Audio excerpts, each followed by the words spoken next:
Hi, I'm Chandler. Today we will identify and begin to understand basic saving options. The three most common are savings accounts, certificates of deposit, and treasury bills.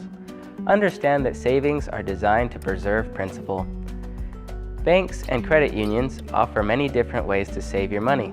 The primary difference among the accounts is the amount that your money earns. In other words, how much the financial institution will pay you in exchange for the opportunity to use your money or the compensation for your opportunity cost and risk, which in turn depends on the degree of liquidity that you are willing to give up. You give up more liquidity when you agree to commit to a minimum time or amount of money to save or lend. For the saver, a demand deposit, like a checking account, typically earns no or very low interest but allows complete liquidity on demand. Checking accounts that do not earn interest are less useful for savings and therefore more useful for cash management.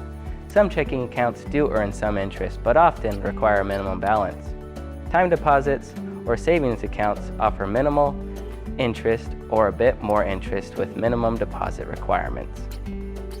A savings account is a simple, generally free option to put money away in a safe place where your money is protected and insured by the FDIC. A deposit in a savings account stores wealth and creates interest income. An additional perk to most savings accounts is that they generally earn a small amount of interest. The downside to a simple savings account is that the interest earned is generally fairly minimal and often doesn't keep pace with inflation. However, savings accounts are still a great option to keep your money safe, secure, and easy to access. If you are willing to give up more liquidity, like certificates of deposit or CDs, which offer a higher price for liquidity but extract a time commitment enforced by a penalty for early withdrawal. They are offered for different maturities, which are typically from 6 months to 5 years, and some have minimum deposits as well. A CD almost always earns more interest than a regular savings account. Banks and credit unions pay extra for the right to hold a lump sum for a period of months or years, known as the CD's term.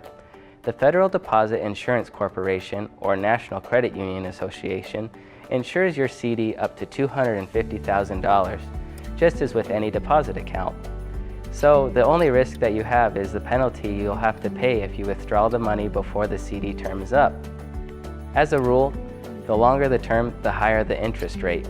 Putting more money into your CD can also boost your annual percentage yield, which is the effective return on your deposit that comes from compounding the interest over the course of a year.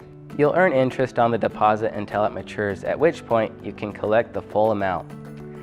Traditional savings plans like savings accounts and CDs are designed to preserve principal, which is the original sum of money that is invested, as opposed to the other investment options like stocks, bonds, and mutual funds, which put the principal at risk of being lost.